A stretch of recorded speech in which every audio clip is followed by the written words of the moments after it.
السلام علیکم ورحمۃ اللہ وبرکاتہ۔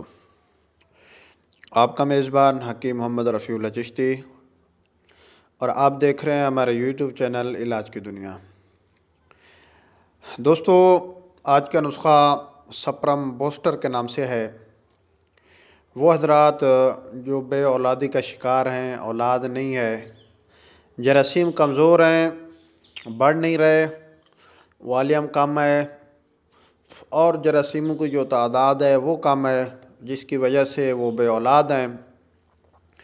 آج کا نسخہ ان دوستوں کے لیے ہے، اگر تھوڑی سی حکمت کے اندر سمجھ رکھنے والا آدمی، حکمت کے متعلق شوق رکھنے والا آدمی یہ نسخہ گھر بیٹھے بنا کر استعمال کر سکتا ہے۔ لیکن یہ دیکھیں، اگر پس سیل کا مسئلہ ہے، کسی حکیم یا ڈاکٹر سے چیک کروائیں۔ اگر پس کا مسئلہ ہے تو اس کے لیے میں نے پہلے 2 نسخے لگا دیے ہیں۔ تو پس دوستو 2 مزاجوں کے اندر ہوتی ہے، ایک اعصابی مزاج کے اندر، ایک عضلاتی، یعنی کہ ایک تر مزاج کے اندر جسے بلغمی مزاج کہتے ہیں، اور دوسرے نمبر پر جو پس سیل ہے وہ ہوتی ہے عضلاتی، یعنی خشک مزاج کے اندر، خشک گرم مزاج ہوتا ہے جن حضرات کا، ان کی بھی پس کا مسئلہ ہوتا ہے۔ تو دونوں پس سیل کے نسخے میں نے شیئر کر دیے یوٹیوب چینل پہ۔ اس کے بعد میں نے وعدہ کیا تھا کہ انشاءاللہ سپرم بوسٹر کا بھی میں نسخہ اس ترتیب سے عرض کروں گا۔ تو اگر حکماء حضرات یا طلباء طب جو پریکٹس کر رہے ہیں وہ میرا نسخہ دیکھیں تو وہ بھی ضرور بنیں، بہت ہی زبردست نسخہ اور بہترین رزلٹ دینے والا ہمارے سینئر حکیم حاجی ظفر اقبال مدنی صاحب، یہ ان کا نسخہ ہے، دیا ہوا تحفہ ہمیں۔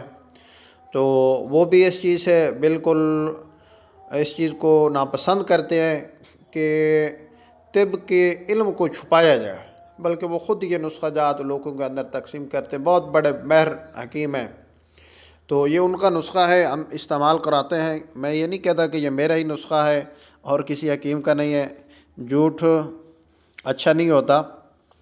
یہ جس کا ہے یہ دعا اس کے حق میں جائے اور میرے حق کے اندر بھی جائے۔ تو بہرکیف اب آتے ہیں نسخہ کی طرف۔ نسخہ کے اجزاء ہیں 5۔ سب سے پہلے آپ نے لینا ہے تخم کونچ۔ تخم کونچ 50 گرام، پمبا دانہ 50 گرام۔ پمبا دانہ یہ مغز بنولا بھی بولتے ہیں، یہ جو دیہات کے لوگ ہیں یا ویسے بھی لوگ جانتے ہیں۔ بنولا دیسی لے کر اس کا یہ خود آپ نکال لیں، یہ پنساری سے نہیں لینا آپ نے۔ تیسرے نمبر پر پمبا دانہ، یہ بھی 50 گرام۔ سالہ مصری 50 گرام، موسلی سفید 50 گرام۔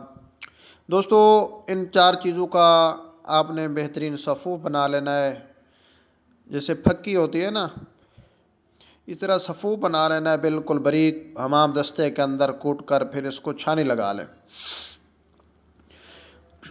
5ویں نمبر پر جوہر خصیہ 3 ڈبے۔ بہتر ہے کہ اپنا جوہر اگر تیار کیا ہوا ہو وہ استعمال کریں، یہ بات میری حکماء حضرات کی نظر ہے، عوام الناس کے نہیں۔ ایک ایک بات انشاءاللہ وضاحت کے ساتھ عرض کروں گا تاکہ جو بھی اس کو سنے اس سے فائدہ ضرور اٹھائے۔ تو جوہر خصیہ بھائی یہ اگر اپنا بناتے ہو پھر بھی درست، اگر نہیں پھر یہ ہمدرد کمپنی کا تیار شدہ ملتا ہے۔ 3 ڈبیاں جوہر خصیہ لینا آپ نے۔ تو یہ تقریباً 12 گرام کی ایک ڈبی ہوتی ہے، تو یہ آپ کا سمجھ لیں کہ 36 گرام بن جائے گا جوہر خصیہ۔ اس کو علیحدہ بہترین باریک پیس کر صفوف بنا لیں۔ ان سب چیزوں کا صفوف پھر آپ اکٹھا کر لیں۔ دوستو اس کے بعد آپ نے کرنا یہ ہے، 1000 mg کی کیپسول لینے ہیں، 1000 ملی گرام جسے کہتے ہیں۔ تو آپ نے صفوف کے کیپسول بھر لینے ہیں۔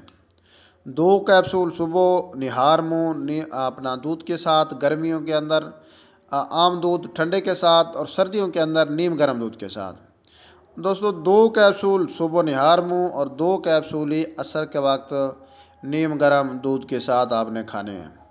تو انشاءاللہ العزیز صرف 1 ماہ یہ نسخہ استعمال کریں اور اس کے بعد دوبارہ اپنی رپورٹ کریں، تو انشاءاللہ العزیز اللہ تعالیٰ کی طرف سے اگر شفا لکھی ہے تو انشاءاللہ العزیز اس سے جراثیم آپ کے بڑھ جائیں گے۔ تو جو بے اولاد حضرات ہیں وہ اس کو ضرور استعمال کریں، اور خاص کر اس طرح کے جو نسخہ جات ہوتے ہیں وہ میں حکماء حضرات کے لیے بھی پیش کرتا ہوں، کیونکہ حکماء حضرات کو مجرب نسخہ جات کی بہت ضرورت ہوتی ہے۔ تو اس کے بعد بھی انشاءاللہ عزیز میرے چینل پہ جتنے نسخہ جات آئیں گے یا تو میرے مجرب ہوں گے یا کسی دوست حکیم یعنی کہ جو حکمات دوست ہیں ان کے مجرب جو میرے پاس انشاءاللہ وہ میں پیش کروں گا۔ ایسے کتابی نسخہ جات سے میں بہت ہی پرہیز کرتا ہوں۔ اگر کوئی کتابی یا اس کے علاوہ کوئی اور نسخہ ہوا اگر میں نے وہ یوٹیوب چینل پہ لگایا تو اس کی میں علیحدہ وضاحت کروں گا کہ یہ میرا مجرب نہیں بلکہ یہ کتابی نسخہ ہے، اچھا ہے، کام کرنے والا ہے۔ تو بہرکیف جن دوستوں نے ابھی تک میرا یوٹیوب چینل علاج کی دنیا سبسکرائب نہیں کیا وہ سبسکرائب کریں، اور حوصلہ افزائی کے لیے لائک شیئر ضرور کریں میری ویڈیو کو۔